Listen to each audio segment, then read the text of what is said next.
Bismillah, Assalamualaikum warahmatullahi wabarakatuh. Alhamdulillahi rabbil alamin, wal aqidatu lil muttaqin, wala udwana illa 'alal zalimin. Asyhadu an la ilaha illallah wahdahu la syarikalah wa asyhadu anna Muhammadan 'abduhu wa rasuluh.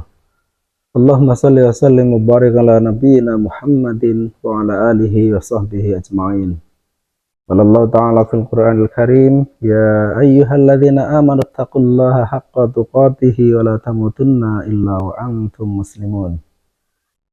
Semua sekalian yang dirahmati Allah Subhanahu wa taala, semoga Allah senantiasa menerima amal ibadah kita di bulan Ramadan ini dan kita diberi kekuatan untuk menjalankan ibadah sehingga mencapai derajat muttaqin, orang-orang yang bertakwa. Jemaah sekalian, satu ketika Nabi Shallallahu Alaihi Wasallam mendatangi salah satu sahabat beliau yang sedang sakit. Lalu beliau bertanya, "Bagaimana kondisimu, wahai sahabatku?" Kira-kira begitu.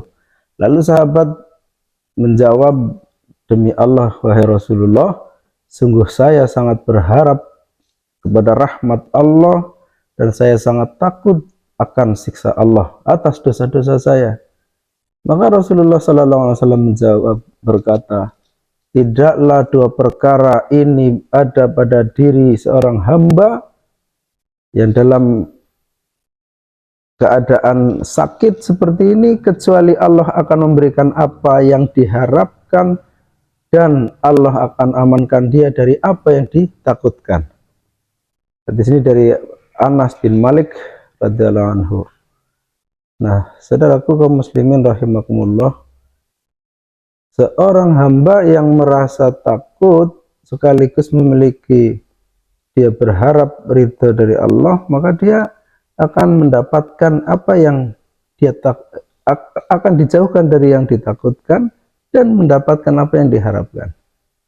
Inilah khauf dan roja.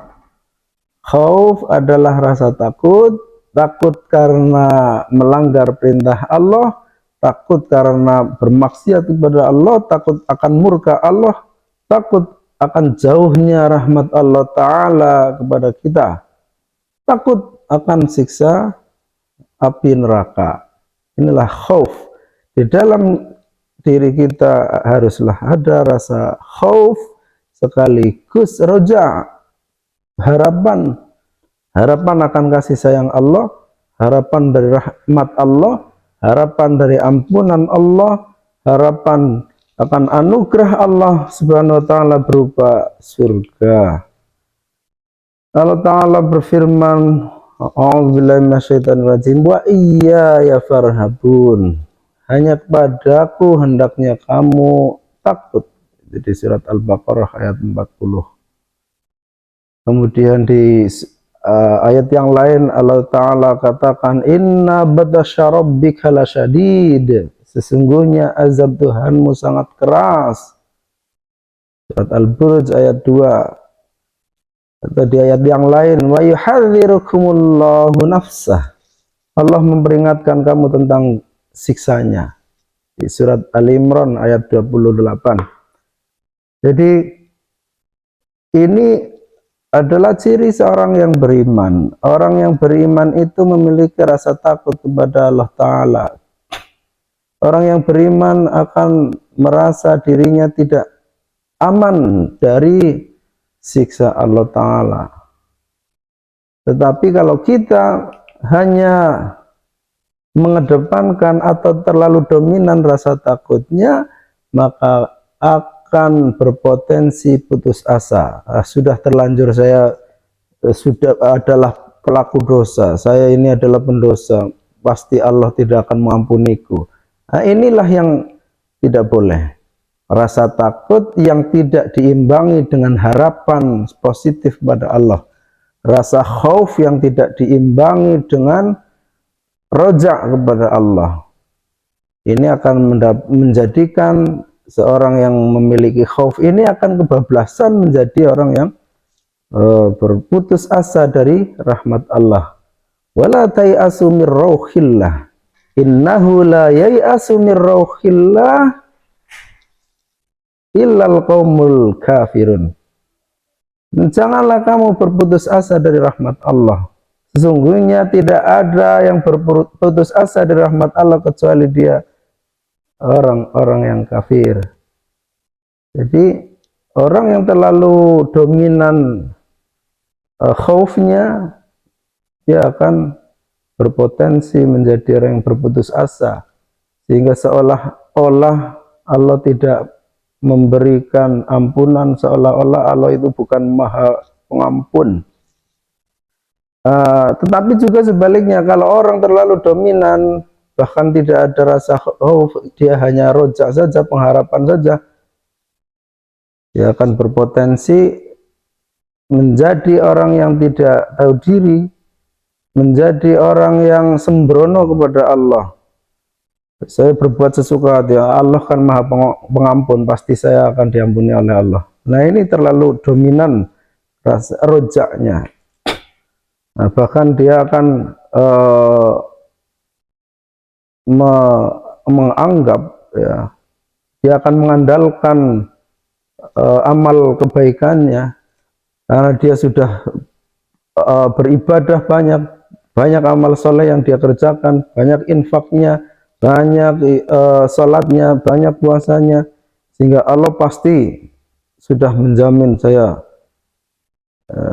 Kemudian sehingga dia hanya bergantung kepada amalannya, tidak ada rasa takutnya kepada Allah. Ya, ini akan menjadi potensi menjadi orang yang sembrono kepada Allah.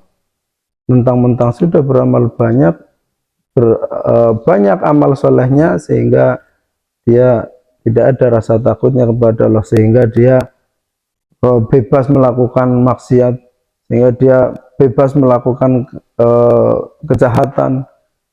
Ya, kayak saya kan sudah punya investasi amal soleh, saya kan sudah punya amal yang bisa menjamin masuk surga, sehingga saya beramal buruk pun nggak ada masalah. Inilah yang akan terjadi ketika terlalu mengedepankan roja. Sehingga Ibnu Athaillah di dalam Al-Hikam, kitab Al-Hikam, beliau mencoba menyeimbangkan antara dua hal, antara khauf dan roja, antara yang terlalu ekstrim kanan juga terlalu ekstrim kiri.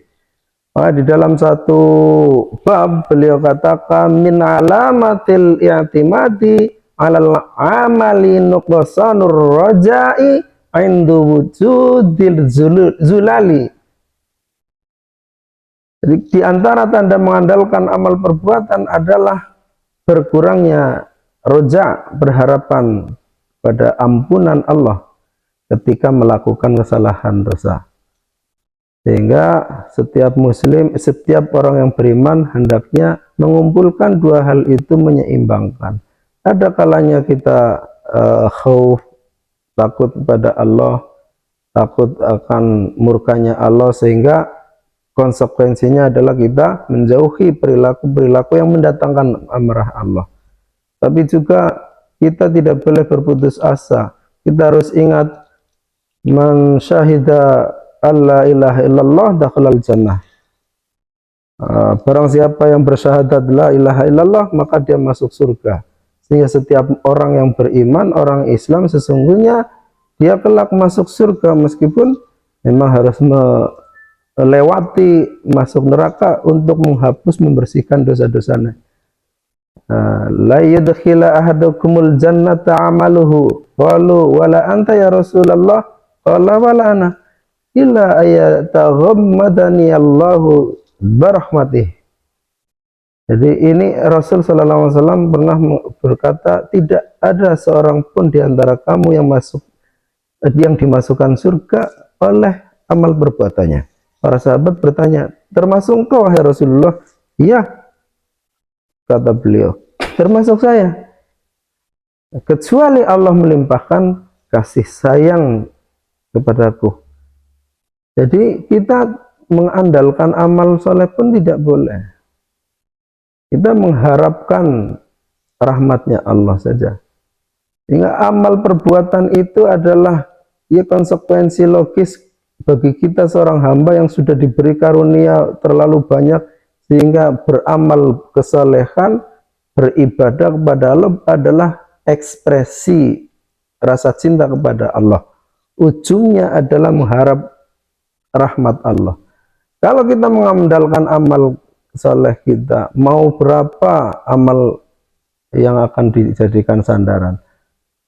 Amal kebaikan, amal ibadah itu adalah ekspresi cinta kita kepada Allah, bukan tujuan utama. Sehingga kita perlu berharap kepada Allah, berharap akan mendapatkan rahmatnya, mendapatkan kasih sayangnya, dan berharap mendapat ampunannya.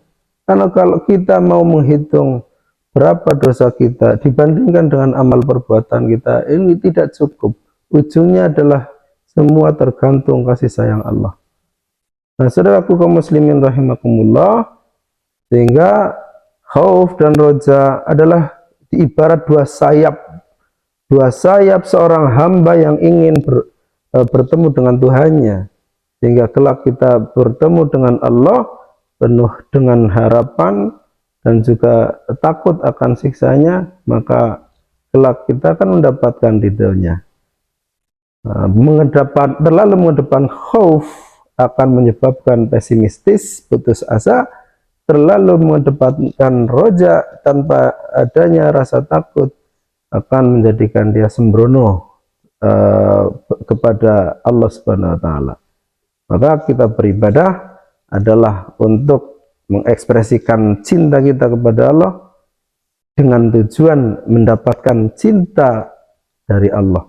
Inilah hubungan antara hamba dengan Tuhan yang memang harus tarik ulur. Tetapi seperti itulah yang dijelaskan oleh Nabi, bahwa kelak ketika kita bertemu dengan Allah ada rasa takut, tapi juga diimbangi dengan harapan. Kita harus ingat bahwa kita orang yang bersyahadat la ilaha illallah. Man qala la ilaha illallah dakhalal jannah. Demikian, semoga puasa ini melatih kita untuk menyeimbangkan antara khauf dan roja, dan semoga puasa ini membawa kita, menjadikan kita orang-orang yang bertakwa kepada Allah, menjauhi larangannya, mengerjakan amalan-amalan kebaikan yang diperintahkannya. Billahi taufiq wal hidayah. Assalamualaikum warahmatullahi wabarakatuh.